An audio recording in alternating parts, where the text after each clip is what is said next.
యోగాలే కార్యక్రమానికి స్వాగతం సుస్వాగతం. నేను మీ doctor JK Swapna, yoga థెరపిస్ట్ని.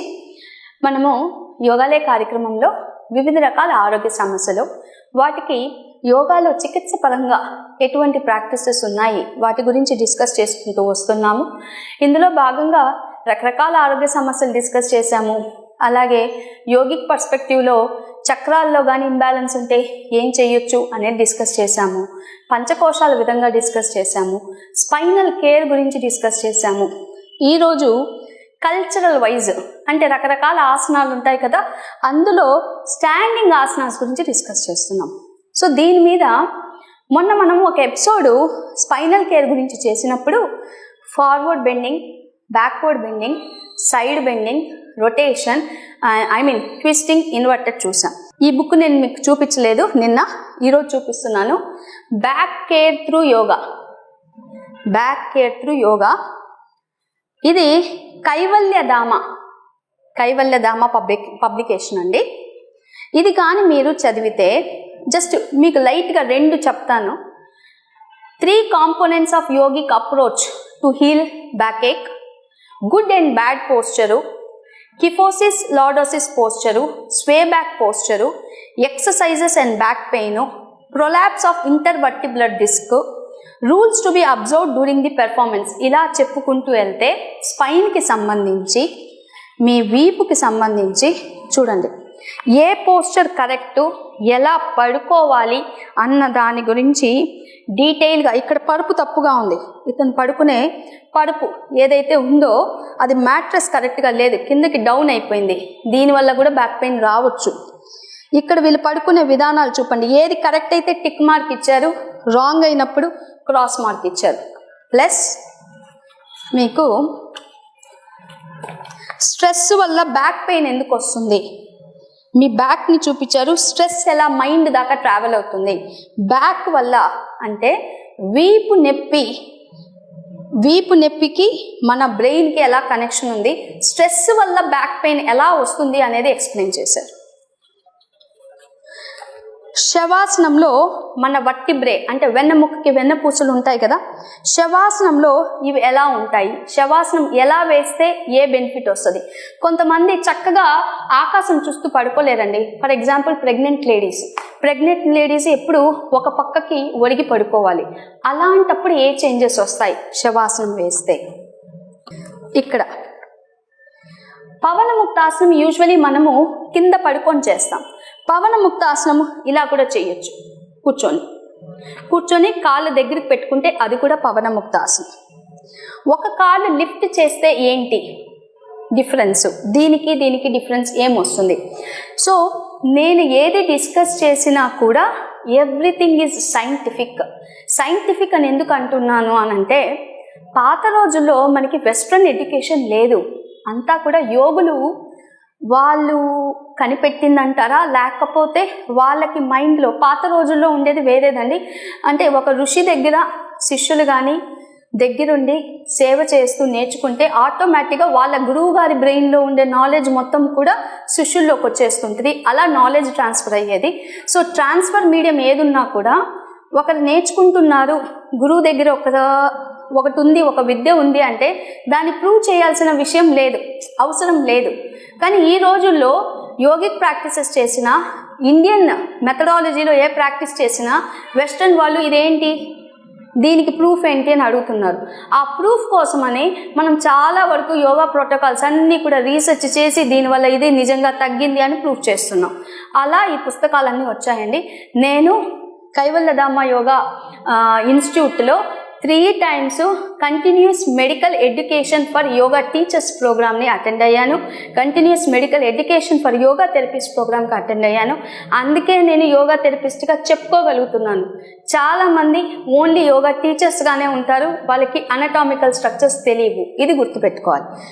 Right, దీనికి సంబంధించి ఇంకో చిన్న బుక్ చూపిస్తున్నాను నేను మీకు.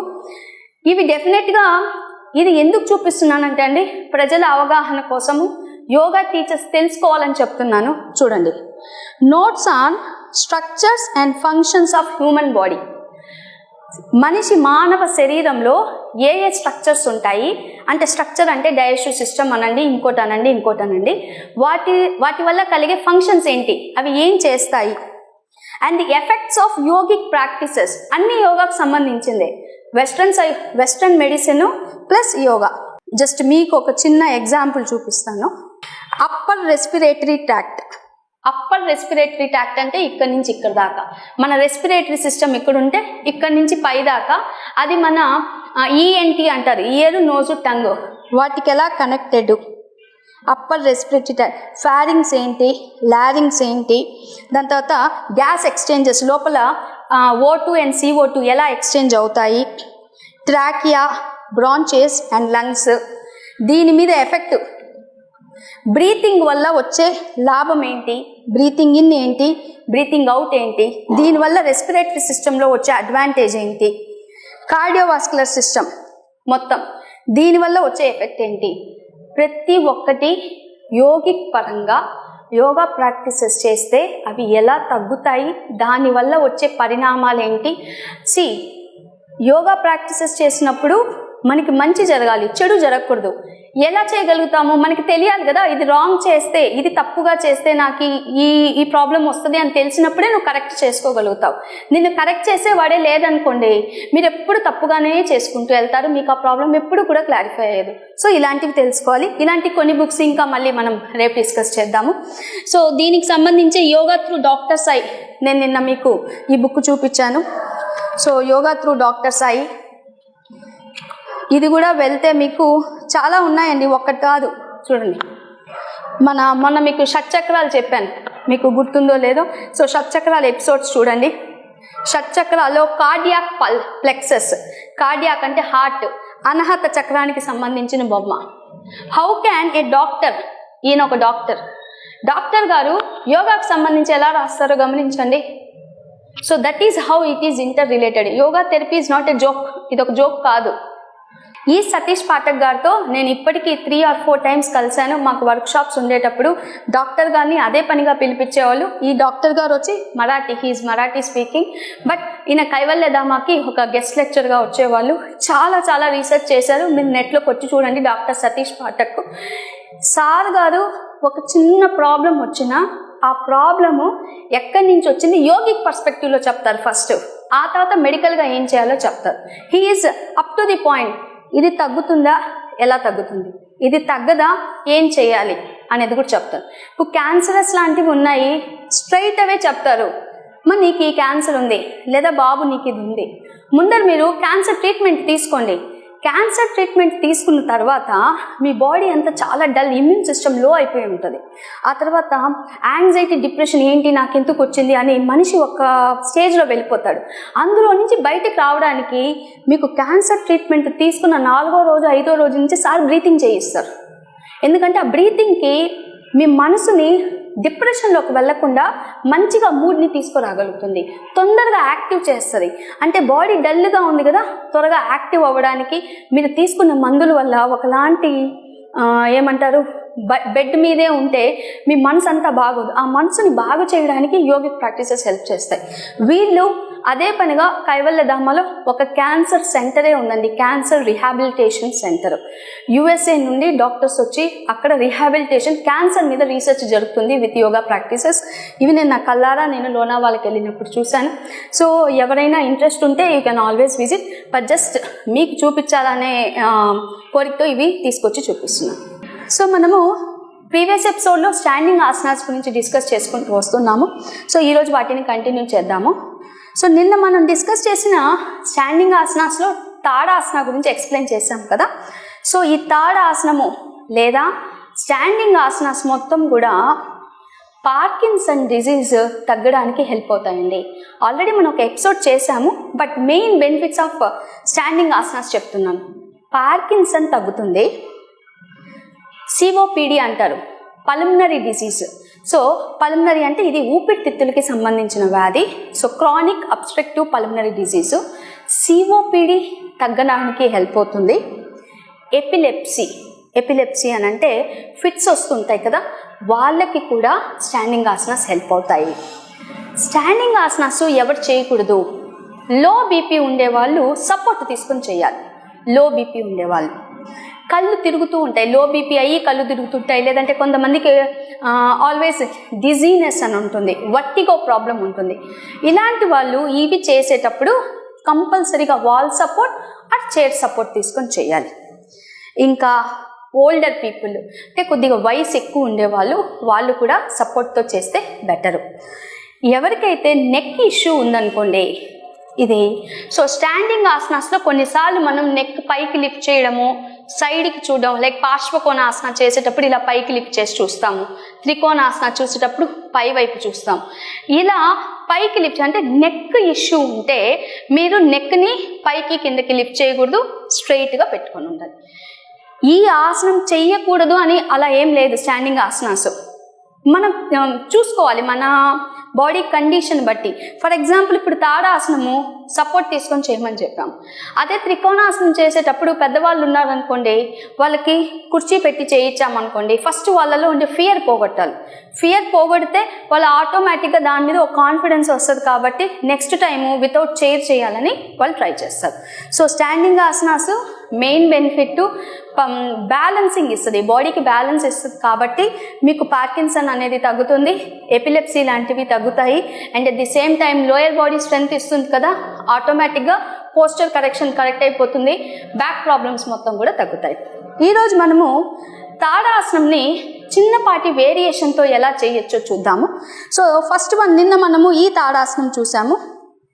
So will be standing like this. So చక్కగా నిన్న చెప్పిన పాయింట్స్, బాడీ వెయిట్ ఈక్వల్గా వేయాలి 2 పాదాల మీద. సో ఆర్చ్, మన కాలి మడమ దగ్గర ఆర్చ్ ఏదైతే ఉందో అది మెయింటైన్ చేయాలి.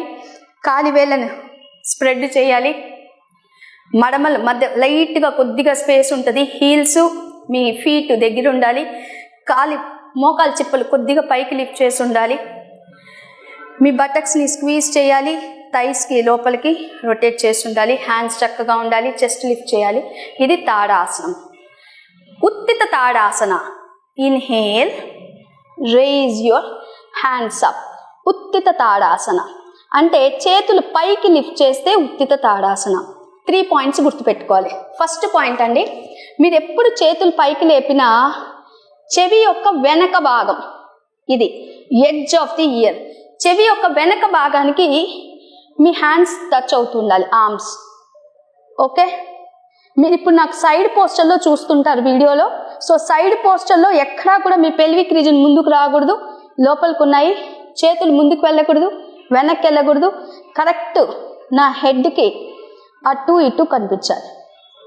Okay, so second point, first point ఇక్కడ రైట్. సెకండ్ పాయింట్ వచ్చి మీకు 2 హ్యాండ్స్ ఒకటే లైన్లో ఉండాలి. ఆర్మ్ పిట్స్ ఓపెన్ అప్ అయి ఉండాలి. ఆర్మ్ పిట్స్ ఇవి ఆర్మ్ పిట్స్ ఓపెన్ అయి ఉండాలి. ఈ చేతులు ఒకదాని వైపు ఒకటి ఉండాలి, ఇలా ఉండకూడదు. చాలామంది చేసేటప్పుడు ఇది మన హ్యాండ్స్ లిఫ్ట్ చేసినప్పుడు ఇలా చేస్తారు, ఇలా రొటేట్ అయి ఉండాలి. చూడండి,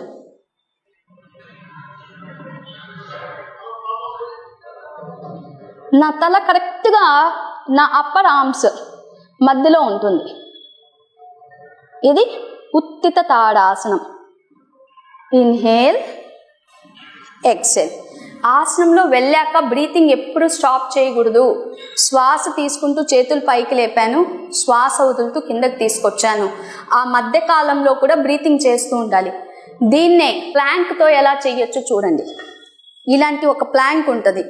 ఈ ప్లాంక్ని నేను నా మెడ వెనక పెడుతున్నాను. ఇది కూడా ఉత్తిత తాడాసనమే.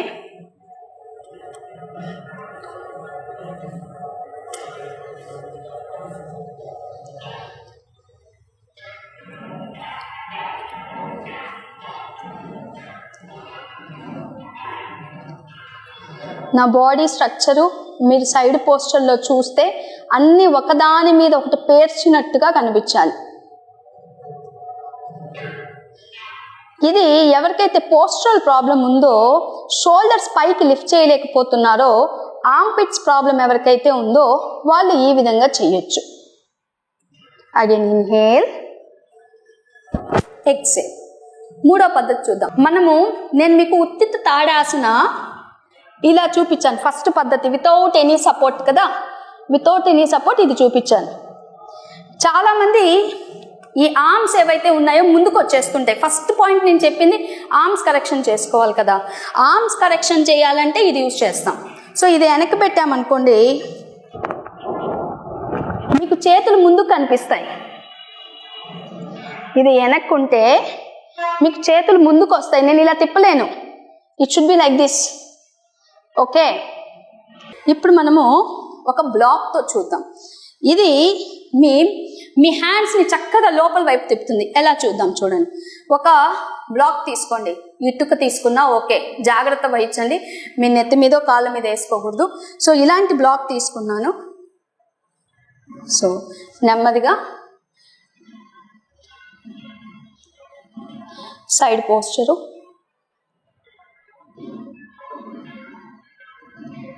ఇప్పుడు మీరు ఏ విధంగా కూడా మీ చేతుల్ని ఇటువైపుకి తిప్పలేరు, ఎందుకంటే బ్లాక్ ఉంది.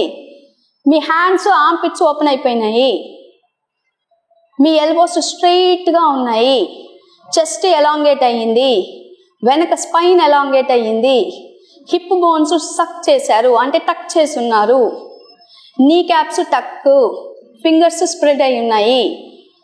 Balancing posture, very good balancing posture, nervous system చక్కగా హెల్ప్ చేస్తుంది.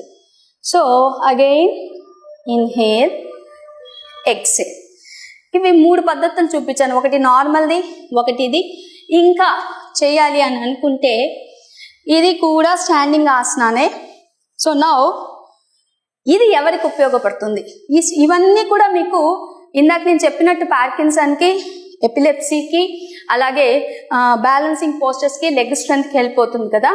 పర్టికులర్లీ ఈ ఆసనము అంటే ఇదే తాడాసనంలోని వేరియేషను మీకు బ్యాక్, ఎవరికైతే ఇక్కడ ప్రాబ్లం ఉందో లోయర్ బ్యాక్ హెల్ప్ అవుతుంది. ఎలా చేస్తానో చూడండి. మీ దగ్గర ఇలాంటి బెల్ట్ ఉంటే, చున్నీ ఉన్నా తీసుకోండి. ఇది లోయర్ బ్యాక్ పెయిన్కి, పోస్చర్ కరెక్షన్కి హెల్ప్ అవుతుంది. సో నేను బెల్ట్ని ఇలా వేసాను, ఒకటి ఇట్లా వేసుకున్నాను.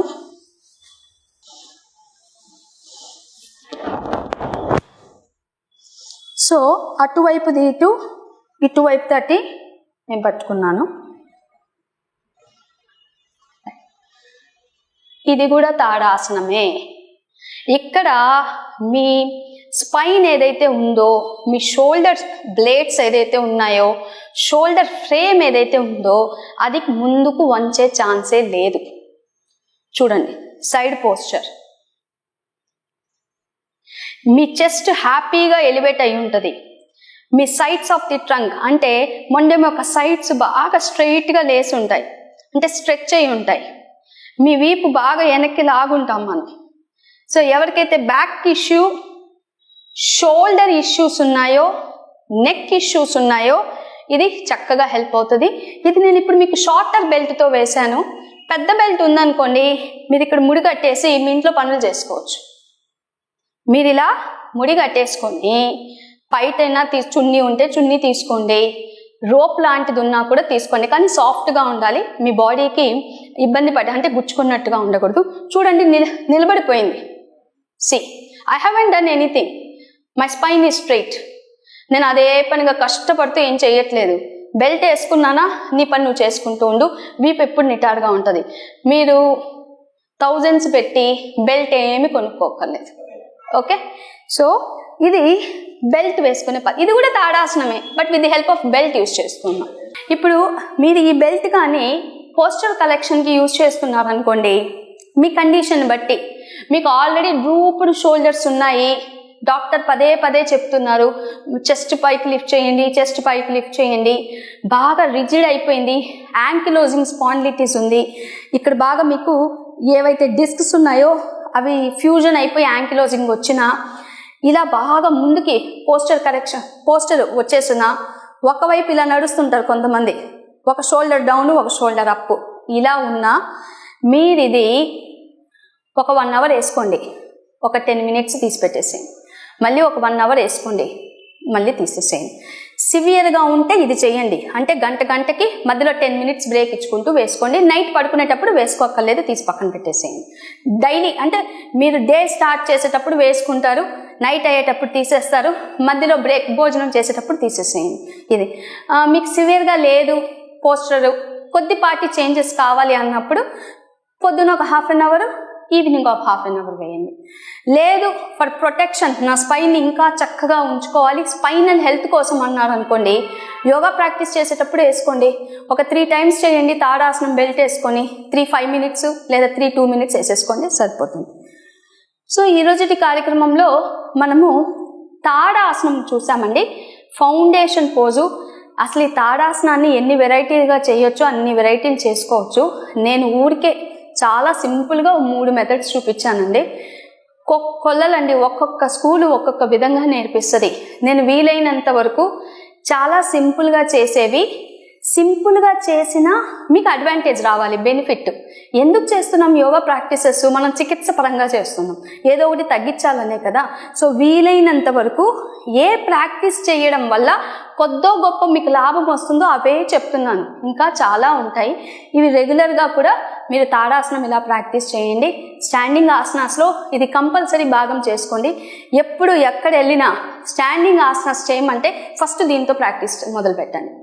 అప్పటిదాకా సెలవు తీసుకుంటూ నేను మీ doctor JK Swapna, yoga therapist. Thank you.